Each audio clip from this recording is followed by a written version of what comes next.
گزارے کیسے زندگی،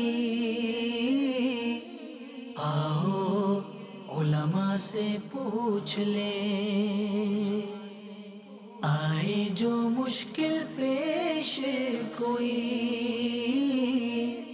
آؤ علماء سے پوچھ لیں۔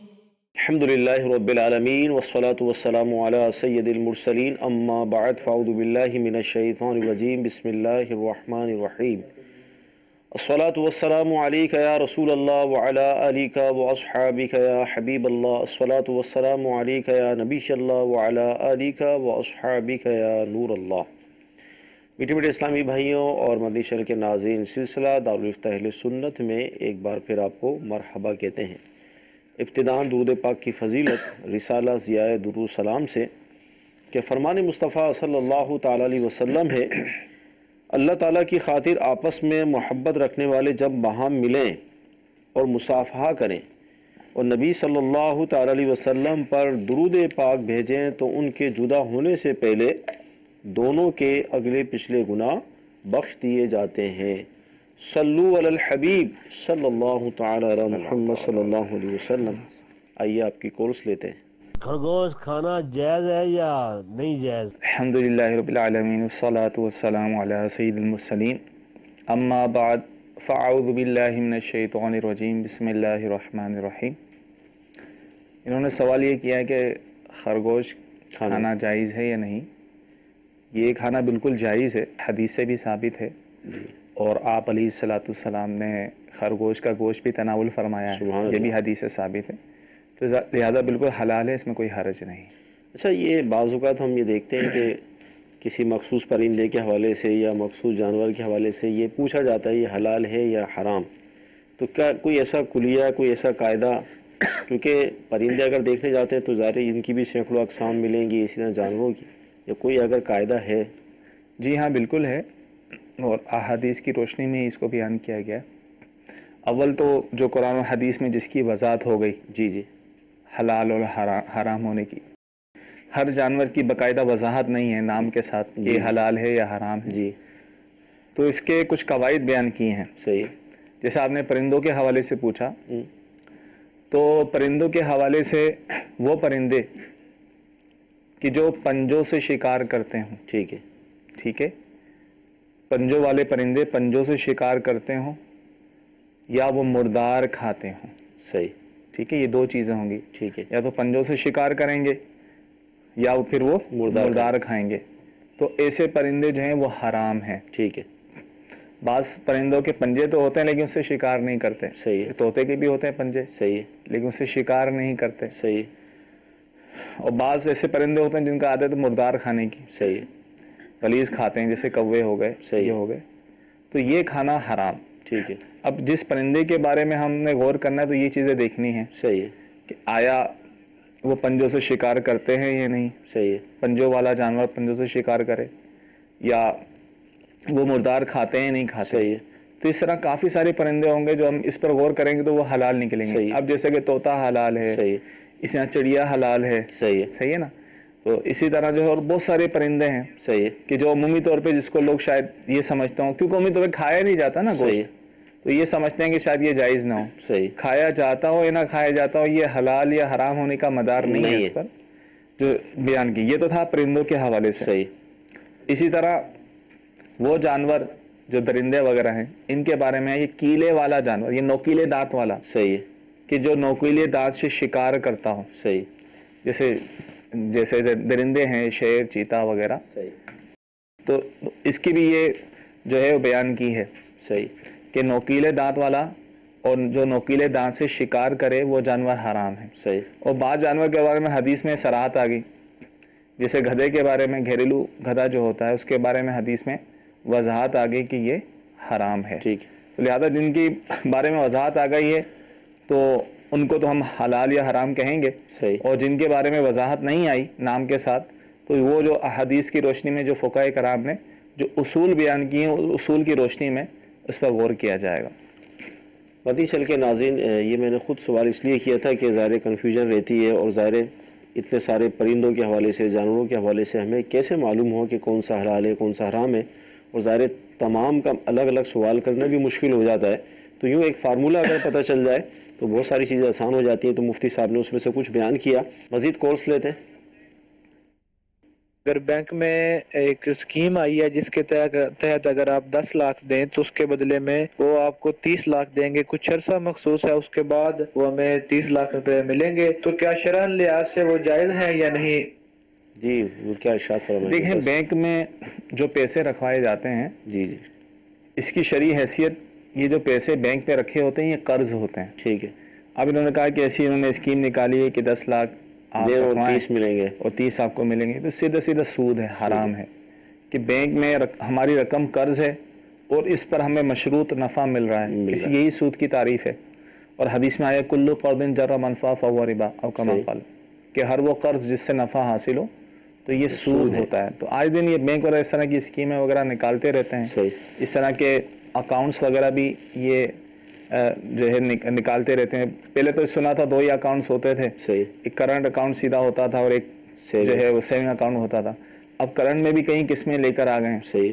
کرنٹ پلس اکاؤنٹ ہے، اس میں یہ ہوتا ہے کہ آپ اپنی اکاؤنٹ میں جو ہے 25,000 روپے، بعض نے کہا 50، بعض اکاؤنٹ جیسے جس میں 75,000 میکسیمم رہیں تو آپ کی cheque book, A T M وغیرہ دیگر سہولیات سب فری ہو جائیں گی. جیسے ہی اس میعاد سے رقم کم ہوگی تو آپ کی تمام سروس پر چارجز لگنا شروع ہو جائیں گے.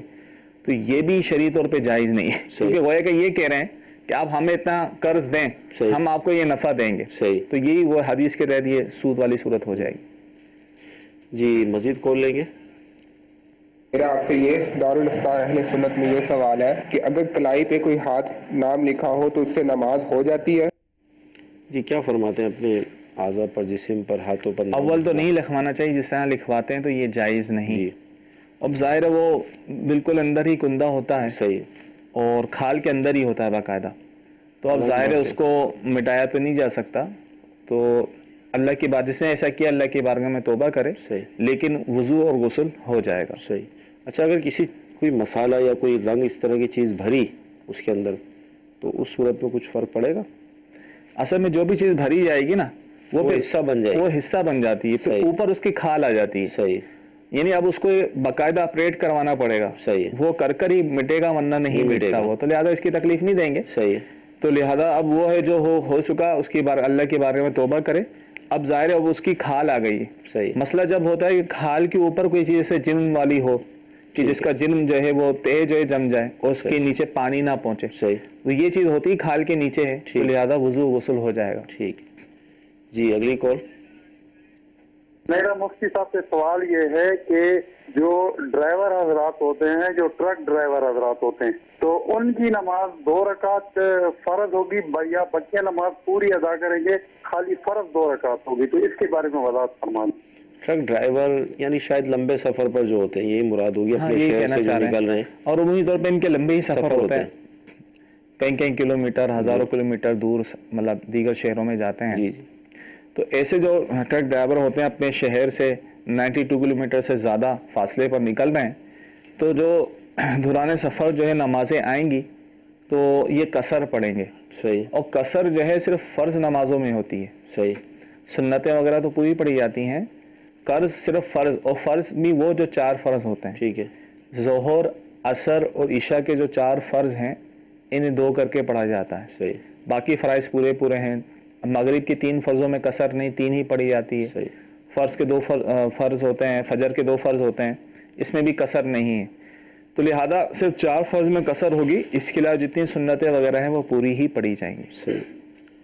مزید یہ کہ اگر مسافر کی نماز کی اور معلومات حاصل کرنا چاہتے ہیں تو امیر سنت کی کتاب ہے نماز کے احکام، اس کے اندر یہ رسالہ پورا موجود ہے، اس کا اول تاخر مطالعہ کر لیجئے تو مزید انشاءاللہ آپ کو اس حوالے سے معلومات ہو جائے گی. جی مزید کال. مفتی صاحب سے یہ سوال ہے کہ سنت موقدہ اور غیر موقدہ میں کیا فرق ہے؟ مہربانی اس کے بارے میں تھوڑا وضاحت فرمائیں. سنت مؤکدہ اور غیر مؤکدہ میں فرق کیا ہے؟ دیکھیں اول تو اس کی تعریف سماعت فرما لیں کہ موقدہ، سنت مؤکدہ کسے کہتے ہیں. جی. سنت موقدہ یہ کہتے ہیں کہ آپ علیہ الصلاۃ والسلام نے اسے ہمیشہ کیا ہو، صحیح، اور بیان جواز کے لیے اس کو کبھی کبھی ترک بھی ترک فرمایا ہو، چھوڑا بھی ہو، یا یہ ہے کہ اس کی کرنے کی جو ہے وہ تاکید فرمائی ہو اس کے کرنے کی. تو لہذا سنت موقدہ وہ ہوتا ہے جس کا کرنا ثواب، اور کبھی چھوڑ دیا تو اس پہ بھی عتاب ہے. صحیح، لیکن اگر اس کی وہ چھوڑنے کی عادت بنا دے گا تو وہ عذاب کا مستحق ہوگا، گناہگار بھی ہوگا. باقی جو سنت غیر موقدہ ہے، تو سنت غیر موقدہ وہ ہوتی ہیں جو شریعت کو تو مطلوب ہیں، لیکن ایسا نہیں ہے کہ اس کے ترک کرنے پر کوئی وعید وغیرہ ہو، تو لہذا اس کا کرنا جو ہے وہ ثواب ادا کرنا، اور اگر کوئی نہیں کرتا، عادتاً بھی نہیں کرتا، تو گناہگار نہیں ہوگا. ایک تو یہ سنتوں کے حوالے سے تھا، سنت مؤکدہ اور غیر مؤکدہ. صحیح، ان کے سوال کا دوسرا پہلو بھی ہو سکتا ہے صحیح، کہ نماز میں جو سنت مؤکدہ پڑھی جاتی ہیں اور غیر مؤکدہ پڑھی جاتی ہیں، ان میں کیا فرق ہوگا، اور کیا اس کا طریقہ، پڑھنے کے حوالے سے طریقہ کیا ہو سکتا ہے. تو اس میں یہ ہے کہ سارا طریقہ تو وہی ہوتا ہے جیسے آپ سنت مؤکدہ پڑھیں یا غیر مؤکدہ پڑھیں، چاروں رکعتوں میں جو ہے الحمد شریف کے بعد سورت کا ملانا واجب ہوتا ہے. فرق صرف اتنا ہے کہ سنت مؤکدہ جیسے ظہر کی سنت 4 مؤکدہ ہوتی ہیں، اسی طرح جمعہ کی 4 سنتیں مؤکدہ ہوتی ہیں فرضوں سے پہلے اور بعد. تو ان میں جب 2 رکعت پڑھ کر بیٹھیں گے، صرف التحیات عبدہ و رسولہ تک پڑھ کے اٹھ جائیں، کھڑے ہو جائیں گے، درود شریف نہیں پڑھیں گے. صحیح. اور جو سنتیں غیر مؤکدہ ہوتی ہیں، جیسے عصر سے پہلے کی 4 سنتیں غیر مؤکدہ ہوتی ہیں، اور عشاء سے پہلے کی 4 سنتیں یہ غیر مؤکدہ ہوتی ہیں. ٹھیک ہے. اس کا پڑھنے کا طریقہ یہ ہے کہ 2 رکعت پڑھ کے جب بیٹھیں تو پوری التحیات، درود شریف، دعا بھی پڑھیں. صحیح. اب سلام نہیں پھیرنا، کھڑے ہو جانا ہے تیسری رکعت کے لیے، اور پھر ثنا سے جس طرح پہلی رکعت شروع کرتے ہیں سبحانک اللہ، یہاں سے شروع کر کے تعوذ تسمیہ پڑھ کر پھر 4 رکعتیں پوری کریں. بس یہ فرق ہے. لیکن یہ بھی ذہن میں رہے کہ یہ مستحب طریقہ ہے. ٹھیک ہے. اگر بالفعل کوئی آج سے پہلے جو ہے سنت غیر مؤکدہ کو بھی مؤکدہ کی طرح پڑھتا رہا تو نماز اس کی ہو جائے گی. اگر بالفعل آج مسئلہ پتہ چلا ہے تو آئندہ سے یہ کرے. یہ غیر مؤکدہ کے لیے بھی ہے، اور جو 4 رکعت نفل پڑھی جاتی ہیں جیسے صلاۃ التسبیح وغیرہ، اس میں بھی یہی طریقہ ہوگا کہ 2 رکعت پڑھ کے جب بیٹھیں گے تو پوری التحیات، درود شریف، دعا بھی پڑھیں گے، اور پھر تیسری رکعت کے لیے کھڑے ہو جائیں گے اور ثنا سے سبحانک اللہم سے شروع کریں گے. مدنی چینل کے ناظرین سے ہم یہ عرض کریں گے کہ نماز بہت اہم فرض ہے، اور ظاہر ہر مسلمان پر یہ فرض بھی ہے روزانہ 5 وقت کی نماز. تو اس حوالے سے اس کے جو احکام ہے اس کو سیکھنے کی کوشش کی جائے.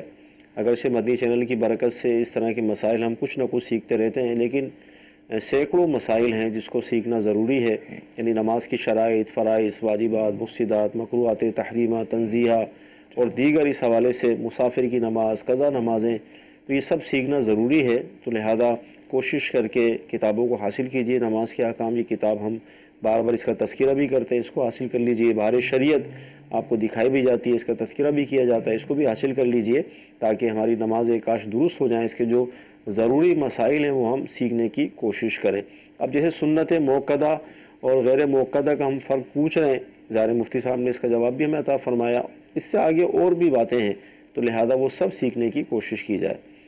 جی اگلی کال لیں گے. صاحب اگر امام صاحب کو سجدہ صاحب پڑھ جائے تو جو نمازی بعد میں دوسری یا تیسری رکعت میں آئیں گے کیا ان کو بھی سجدہ صاحب کرنا پڑے گا؟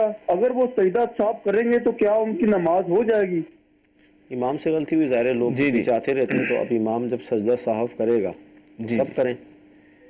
بالکل سب کریں گے. امام پر سجدہ صاحب واجب ہوا تو تمام مقتدی، چاہے جو شروع سے شامل ہوئے ہوں صحیح یا بعد میں شامل ہوئے جنہیں مسبوق کہتے ہیں صحیح، تو وہ بھی امام کے ساتھ سجدہ سہو کریں گے، یہ واجب ہے. ٹھیک ہے. اب اس میں احتیاط کیا کرنی ہے؟ جو امام کے ساتھ شروع سے ہی شامل ہوئے تھے ٹھیک، وہ تو امام کے ساتھ سجدہ سہو بھی کریں گے، اور سجدہ سہو کے لیے جو سلام پھیرا جاتا ہے ایک طرف وہ بھی پھیریں گے. لیکن جو مسبوق ہیں، جن کی جو ہے 1-2 رکعتیں رہ گئی تھیں، وہ بھی امام کے ساتھ سجدہ سہو کریں گے، چاہے امام کو غلطی ان کے نماز میں شامل ہونے سے پہلے ہوئی ہو یا بعد میں ہوئی. لیکن اس میں مسبوق جو ہیں، جو بعد میں شامل ہوئے، احتیاط کیا کریں گے؟ امام نے جب سجدہ سہو کے لیے سلام پھیرا تو امام کے ساتھ وہ سلام نہیں پھیریں گے، صرف امام کے ساتھ جو ہے وہ سجدے ہی کریں گے۔ اگر جو ہے بھولے سے بھی امام صاحب کے ساتھ انہوں نے سلام پھیر دیا تو ایسی صورت میں سجدہ سہو لازم ہوگا۔ اچھا، اگر بالکل ہی ایک امام کے بالکل ایمان ساتھ پھیرا اور فوراً یاد آ گیا پھر تو اس میں تو کچھ نہیں ہے، صحیح، لیکن عمومی طور پہ تھوڑا سا بعد میں ہی پھیرا جاتا ہے، صحیح، تو غلطی سے سلام پھیر دیا بھولے سے تو سجدہ سہو ہوگا۔ اور اگر یہ جانتے ہوئے جان بوجھ کے پھیرا کہ مجھے بھی امام صاحب کے ساتھ سلام پھیرنا چاہیے، صحیح، تو اس صورت میں ان کی نماز فاسد ہو جائے گی، یعنی ٹوٹ جائے گی اور انہیں دوبارہ نماز ادا کرنی ہوگی۔ صحیح۔ تو خیر ان تمام چیزوں کو برتتے ہوئے، انہیں احتیاط کرتے ہوئے اس نے امام صاحب کے ساتھ سجدہ سہو سلام تو نہیں پھیرا، صحیح، لیکن مسبوق نے جو ہے سجدے کر لیے تو ایسی صورت میں اس کی نماز ہو جائے گی۔ ٹھیک، یہ بھی ایک بہت نازک مسئلہ ہے اور مدنی چینل کی یعنی ہمارے سلسلے کی برکت ہے کہ اس کی وضاحت بھی کی جاتی ہے، اور یہ نماز کے احکام میں یہ بھی تحریر ہے، یہ تینوں صورتیں تحریر کی گئی ہیں اس میں، یعنی بہت سارے لوگ یوں سلام پھیرنے کے بعد پھر پریشان ہو جاتے ہیں کہ اب کیا ہوگا، تو یہ بھی ہمیں جواب ملا۔ جی اگلی کال لیں گے۔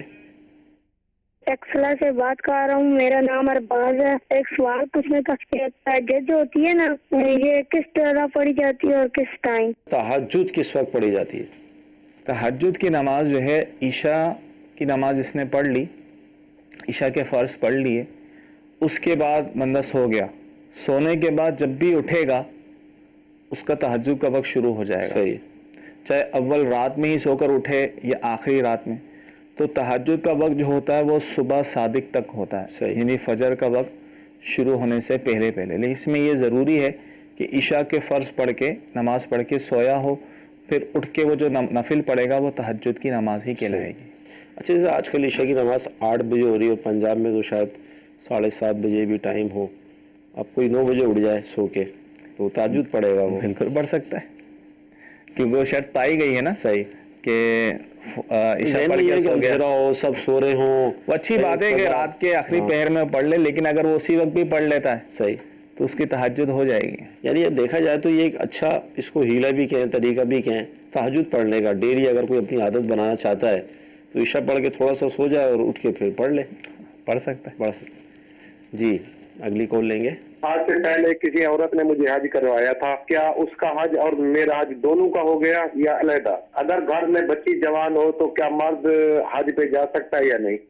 دو باتیں ہیں، ایک تو انہوں نے حج کیا اور گھر میں عموماً یہ ہوتا ہے کہ بچیاں، ایک تو سوال انہوں نے کیا کہ کسی خاتون نے انہیں حج پر بھیجا تھا، اگر خاتون کی طرف سے انہوں نے حج بدل کیا تھا، صحیح، جو حج بدل کی شرائط ہیں اس کے مطابق، پھر تو ان کا حج فرض ادا نہ ہوا، وہ تو خاتون کی طرف سے حج بدل کر لیا، صحیح، ٹھیک ہے، اور خاتون نے حج بدل نہیں کروایا، ویسی ہی بھیج دیا ان کو، صحیح، جس طرح عمومی طور پہ لوگ بھیج دیتے ہیں، صحیح، حج کی ٹکٹ وغیرہ دے دیتے ہیں، یا بعض ادارے والے جو ہوتے ہیں بھیجتے ہیں، قرآن اندازی کر کے اپنے ملازمین کو بھیجتے ہیں، تو جو اس طرح جاتے ہیں اگرچہ وہ خود شریف فقیر ہوں، صحیح، ان پر حج فرض نہیں ہوا تھا، صحیح، اس طرح کسی نے بھیج دیا اور جانے والے نے حج مطلقاً حج کی نیت کی، حج فرض کی نیت کر لی، تو اس کا فرض حج ادا ہو جائے گا، ٹھیک ہے، یعنی آئندہ وہ بعد میں جب بھی صاحب استطاعت ہوگا تو اس کو دوبارہ حج کرنا ضروری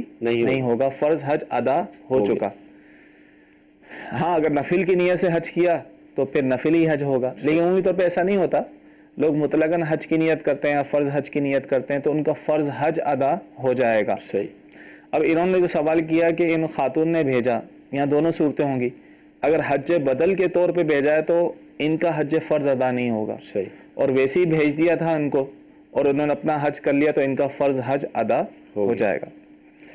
دوسرا سوال، دوسرا پہلو جو ہے، گھر میں جو ہے بچیاں جوان ہوں تو کیا حج پہ جا سکتے ہیں؟ نہیں جا سکتے، بالکل جا سکتے ہیں، بلکہ اگر حج فرض ہو چکا تو حج پہ جانا ہی ضروری ہوگا۔ صحیح۔ کئی بیچارے ایسے ہوتے ہیں کہ وہ اسی چکر میں بچیوں کی شادی ہو جائے، بچوں کی شادی ہو جائے، وہ ضعیف ہو جاتے ہیں تو آخر کار پھر موت کا بیچارے شکار ہو جاتے ہیں، وہ حج نہیں کر پاتے۔ لیکن کہیں یہ نہیں لکھا قرآن و حدیث میں، نہ کسی فقہ کی کتاب میں یہ لکھا ہے کہ بچے یا بچیاں جوان ہوں تو والدین حج نہیں کر سکتے، یعنی حج فرض ہونے کے لیے یہ چیز مانے نہیں، رکاوٹ نہیں ہے۔ اگرچہ بچے یا بچیاں جوان ہوں اور والدین پر حج فرض ہو چکا، وہ صاحب استطاعت ہیں، تو ان پر فرض ہے کہ اسی سال وہ کوشش کریں اور وہ حج پر جائیں۔ اچھا ایک پہلو تو یہ کہ جو انہوں نے خود پوچھا کہ اگر بچیاں جوان ہیں تو والد صاحب یا گھر والے حج کریں نہ کریں، دوسرا پہلو یہ ہوتا ہے کہ بچے یہ سوچ رہے ہوتے ہیں کہ ہمارے والدین نے تو حج نہیں کیا ابھی تک، تو پہلے ان کو بھیجیں پھر ہم جائیں۔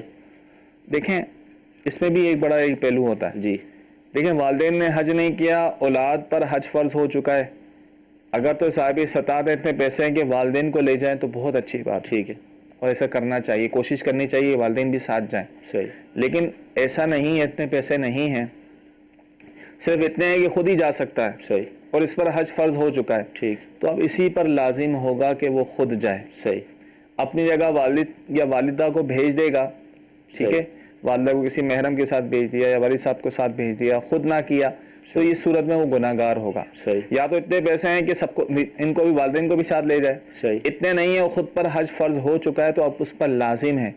یہ سوچے گا کہ والدین جب تک نہیں کریں گے تو میں کیسے کروں گا، لوگ کیا کہیں گے کہ خود حج پہ چلا گیا، والدین نے حج کیا نہیں ہے، تو لوگوں کی باتوں پہ نہیں آنا چاہیے، شریعت کا جو حکم ہے اس پر عمل کرنا چاہیے۔ تو اس صورت میں وہ جتنی تاخیر کرتا رہے گا وہ گناہ گار ہوگا، تو لہذا کوشش کرے، حج فرض ہو چکا ہے تو خود ہی پہلے حج ادا کرے۔ اچھا یہاں پر کیا ارشاد فرمائیں گے آپ اس حوالے سے کہ ہم سب جو ہے وہ شریعت کے انفرادی طور پر ہی مکلف ہیں، یعنی نماز ہر ایک پر انفرادی طور پر فرض ہے، روزہ بھی، حج بھی، یعنی اس میں جو ہم سب کو شامل کرتے ہیں کہ بھئی فلاں نے نہیں کیا تو میں کیسے کروں، تو یہ تو نہیں ہے نا اس طرح؟ بالکل ایسا نہیں ہے، ظاہر یہ اپنی وہ قیاس ادائیاں ہوتی ہیں، جیسے یہ پہلے انہوں نے سوال پوچھا بچیاں جوان ہوں، یہ بہت مشہور ہے، صحیح، کیا بچیاں جوان ہوں ہم کیسے جائیں، شادی کروانا بھی تو فرض ہے۔ صحیح، دیکھیں والدین کا حق ہے کہ وہ اپنے بچوں کی شادی کروائیں، لیکن جس طریقے سے کروائی جاتی ہے، صحیح، یہ تو شریعت نے حکم نہیں دیا نا کہ لاکھوں روپے خرچ کیے جائیں، سادگی کے ساتھ بھی ہو سکتا ہے، بس وہ رسم و رواج، اپنے ناک کا مسئلہ ہے کہ لوگ کیا کہیں گے، جہیز نہ دیا تو لوگ کیا کہیں گے، یہ سب اپنی ہاتھوں کے کرتوت ہیں جس کی وجہ سے ہم نے شادیوں کو جو ہے اتنا مشکل بنا دیا معاذ اللہ، ورنہ شریعت کی طرف سے ایسا کچھ نہیں ہے، کچھ بھی نہیں، سادگی کے ساتھ کی جائے۔ تو لہذا اگرچہ بچے جوان ہو چکے ہیں، اچھی بات ہے، ان کو کوشش کریں گے جلد سے جلد شادیاں ہو جائیں، لیکن نہیں ہو رہی، ابھی رشتے نہیں آ رہے اور خود پر حج فرض ہو چکا ہے تو لازم ہے کہ اسی سال جو ہے وہ حج کریں۔ اچھا حج پر جو پیسہ خرچ ہوگا یہ بھی اللہ کی راہ میں خرچ ہوگا؟ بالکل اللہ کی راہ میں، اللہ تعالیٰ مزید اس میں اضافہ فرمائے گا، اور ایسا دیکھا ہے ماشاءاللہ کئی لوگ ہوتے ہیں حج پر حج کر رہے ہیں، عمرے پر عمرے کر رہے ہیں، اور ماشاءاللہ اللہ تعالیٰ اور نوازتا ہے، اس میں برکت دیتا ہے۔ تو مدنی چینل کے ناظرین، اگر اللہ تعالیٰ نے آپ کو اتنا مال دیا ہے کہ آپ پر حج فرض ہو گیا ہے، اور بچیاں اگر جوان ہیں یا گھر میں اس طرح کا معاملہ ہے، تو اللہ تعالیٰ کی رضا کو حاصل کرنے، ثواب کمانے، برکتیں حاصل کرنے کے لیے آپ حج کیجئے۔ انشاءاللہ تعالیٰ پھر جب خانہ کعبہ پر پہلی نگاہ آپ کی پڑے تو اس وقت اپنی بچیوں کے اچھے رشتوں کی اور مزید جو ہے اچھی آپ دعائیں کریں گے تو انشاءاللہ رشتے بھی ہوں گے، شادیاں بھی ہوں گی، مزید آپ کے مال میں اضافہ ہوگا، اور اس شیطانی وسوسے کا شکار ہو کر یا کسی نے آپ کے کان میں پھونک دیا کہ جب تک بچیاں جوان ہیں تو والدین حج نہیں کر سکتے، اس پر عمل کریں گے تو کہیں ایسا نہ ہو کہ وہ رشتوں میں بھی مسئلہ اٹک جائے، رشتے بھی نہ ہوں اور مال وہ بھی خرچ ہو جائے۔ اس کی بھی مثالیں ملتی ہیں، تو اللہ تعالیٰ کے احکام پر عمل کریں گے تو انشاءاللہ تعالیٰ برکتیں بھی ملیں گی، سب کچھ اچھا ہو جائے گا، اور اگر حکم پر عمل نہیں کریں گے تو پھر نحوستیں ڈیرا ڈال لیتی ہیں اور پھر بہت مسائل بڑھ جاتے ہیں۔ وعیدے بھی ہیں نا کہ جو حج نہ کرے، یعنی صاحب استطاعت ہونے پہ یہودی ہو کے مرے یا نصرانی ہو کے، بہت سخت وعید ہے، اللہ تعالیٰ محفوظ فرمائے۔ جی اگلی کال۔ میرا سوال ہے مفتی صاحب سے کہ جو عمرے پہ جاتے ہیں ان کے لیے نماز قصر ہو گئی یا وہ ادا پڑھیں گے سارے؟ اچھا حج اور عمرے کا اگر تھوڑا ہی ساتھ ہی بیان ہو جائے، کیونکہ حج کا پیکج تو عموماً 40 دن سے زیادہ جی اسی طرح عمرے کا بھی یہی حساب ہوتا ہے کہ مہینے کے لیے بھی جاتے ہیں، 20 دن کے لیے بھی جاتے ہیں، 15 دن کے لیے بھی جاتے ہیں۔ اب ظاہر ہے جو 15 دن کے لیے جا رہا ہے تو 15 دن ایک جگہ نہیں رکے گا، صحیح، 8 دن تو مدینہ شریف میں بھی گزارنے ہوتے ہیں، 40 نمازیں صحیح کوشش کرتے ہیں وہاں پڑھیں، اور بقیہ دن جو ہے مکے میں گزارتے ہیں۔ تو اس صورت میں کسی ایک جگہ مکہ شریف یا مدینہ شریف میں پورے 15 دن نہیں ہوتے، تو لہذا اسی صورت میں جو نمازیں آئیں گی اس دوران تو ان میں قصر کریں گے، قصر نماز پڑھیں گے۔ اور اگر کسی ایک دن جیسے مہینے کا ہے مکہ یا مدینہ شریف میں کسی ایک جگہ پورے 15 دن ہو رہے ہیں، تو جہاں 15 دن ہو رہے ہیں وہاں جو ہے وہاں پہنچ کر پوری نماز ادا کریں گے۔ اسی طرح جو ہے وہ حج کے لیے جو جاتے ہیں، اب انہوں نے یہ دیکھنا ہے اس میں بڑا مسئلہ ہوتا ہے. صحیح ہے. لوگ بہت سوال کرتے ہیں اور آپس میں خوب اختلاف بھی ہوتا ہے. بعض قصر پڑھ رہے ہوتے ہیں, بعض جو ہے وہ پوری پڑھ رہے ہوتے ہیں, کہہ رہے ہیں ہم یہاں پر آ گئے ہیں تو اب ہم نے کیوں وہ قصر کیوں کریں. تو ایسی صورت میں یہ دیکھنا ہے کہ جو خاص کر آخری دنوں میں جاتے ہیں جی جی, اور حج شروع ہونے سے پہلے 8 ذی الحجہ 8 ذی الحجہ کو روانگی ہو جاتی ہے مینا شریف میں. صحیح. اس سے پہلے اگر پورے 15 دن مکہ شریف میں مل گئے ہیں تو وہ تو مقیم ہو گیا. ٹھیک ہے. جو مکہ میں مقیم ہو گیا وہ مینا عرفات میں بھی مقیم ہے, پوری نماز پڑھے گا. صحیح ہے. لیکن اگر آخری دنوں میں پہنچے ہیں اور 15 دن پورے نہیں ہوئے تھے کہ اس دوران مینا شریف جانا ہے. صحیح ہے. تو کیونکہ علماء فرماتے ہیں کہ مکہ اور مینا الگ الگ مقام ہے. صحیح. مینا اور عرفات اور مکہ الگ الگ مقام ہے, تو لہذا کسی ایک جگہ 15 دن نہ ہوا. صحیح. 15 دن سے پہلے ہی مینا شریف روانگی ہے, پھر وہاں سے عرفات بھی جائیں گے, مزدلفہ بھی جائیں گے, تو لہذا جو مکے میں مسافر ہوگا وہ مینا اور عرفات میں بھی مسافر ہوگا. اور جو شروع میں جا رہے ہیں تو ظاہر ہے ان کو اتنے دن مل جاتے ہیں, یا تو پہلے مدینہ شریف سے ہو کر آ جاتے ہیں اور حج شروع ہونے سے پہلے 15 دن مل جاتے ہیں تو وہ مقیم ہو جاتے ہیں. صحیح. تو یہ چیز دیکھنی ہے کہ ہمیں مکہ شریف میں پورے 15 دن مل رہے ہیں حج شروع ہونے سے پہلے, مینا روانگی سے پہلے. صحیح. اگر پورے 15 دن مل رہے ہیں تو ہم مقیم ہیں اور مینا اور عرفات میں بھی مقیم ہے. صحیح. اگر پورے 15 دن نہیں ہو رہے, 15 دن سے پہلے ہی ہم نے حج کے لیے مینا شریف چلا جانا تو اس صورت میں ہم مسافر ہوں گے. یہ ضمن عرض کیا تھا حج کا بھی اگر ہمیں پتہ چل جائے, کیونکہ حج کا پیکیج عموماً زیادہ ہوتا ہے, تو اس میں مسافر ہوں گے یا نہیں ہوں گے اس کو بھی واضح کر دیا گیا. جی اگلی کال. بیوی کے اور مہر میں 10,000 روپیہ لکھا تھا, وہ بیوی فوت ہو گئی ہے 15 سال بعد, اور وہ اس کا کیا حال ہونا چاہیے؟ مہر نہیں دیا حضور, 15 سال گزر گئے, بیوی کا انتقال. اچھا دو باتیں اگر یہاں پر, ایک تو یہ کہ اس کا, دوسرا کیا اتنا ڈیلے کر سکتے ہیں؟ دیکھیں عمومی طور پہ مہر جو رکھا جاتا ہے نا ہمارے یہاں, جی جی, جسے لوگ غیر معجل بھی کہتے ہیں, موجل بھی کہتے ہیں, اصل لفظ تو معجل ہے, واو کے اوپر حمزہ ہے, تو اس میں کوئی میعاد نہیں رکھتے. صحیح. کہ سال بعد, 2 سال بعد, 10 سال بعد کب دیں گے.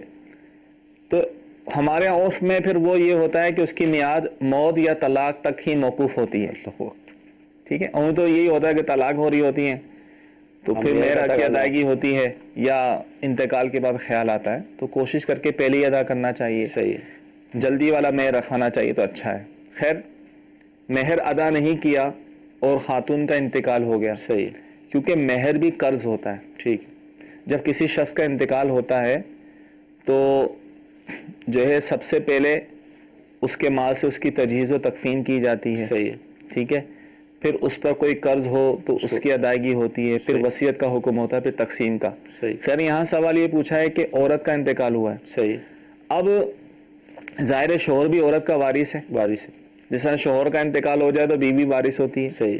اولاد کی موجودگی میں 8واں حصہ ملتا ہے, ورنہ 4تھائی حصہ ملتا ہے. صحیح. اسی طرح بیوی کا انتقال ہو جائے شوہر وارث ہوگا, اولاد کی صورت میں 4تھائی حصہ ملتا ہے, ورنہ نصف, پورے مال کا نصف حصہ ملتا ہے. صحیح. اب یہ دیکھے گا, اب ظاہر وہ تو عورت کا حق ہے. صحیح. ٹھیک ہے, اب وہ سمجھیں وہ مہر بھی عورت کا ترکہ بن گیا. صحیح. اب اس مہر میں سے 10,000 میں سے جو شوہر کا حصہ بنتا ہے وہ تو خود ہی رکھ لے گا. صحیح. اور بقیہ دیگر ورثہ میں ان کے حصوں کے مطابق وہ تقسیم کر دے گا. یعنی دینا ہی ہے, دینا نہیں ہے کہ عورت کا انتقال ہو گیا تو مہر سے گویا کہ جان چھوٹ گئی, ایسا نہیں ہے. جی دینا ہی پڑے گا. جی اگلی کال لیں گے. سوال یہ ہے کہ حج اور عمرہ کب فرض ہوتا ہے, کتنی رقم ہو آدمی کے پاس اور کتنے پیسے ہو تو پھر حج اور عمرے کے فرض ہو جاتا ہے؟ حج اور عمرہ کب فرض ہوتا ہے حضور؟ عمرہ تو فرض نہیں ہوتا. صحیح. رہا تعلق حج کا, حج جو ہے وہ صاحب استطاعت پر فرض ہے. صحیح. کہ کسی شخص کے پاس اتنے پیسے ہیں کہ حج کے آنے جانے, وہاں رہنے کے اخراجات اس کے پاس ہیں, اور جن لوگوں کا نفقہ اس پر واجب ہے, خرچہ وغیرہ نانو نفقہ, ان کے لیے بھی پیچھے چھوڑ کر جائے. صحیح. اتنے پیسے ہوں.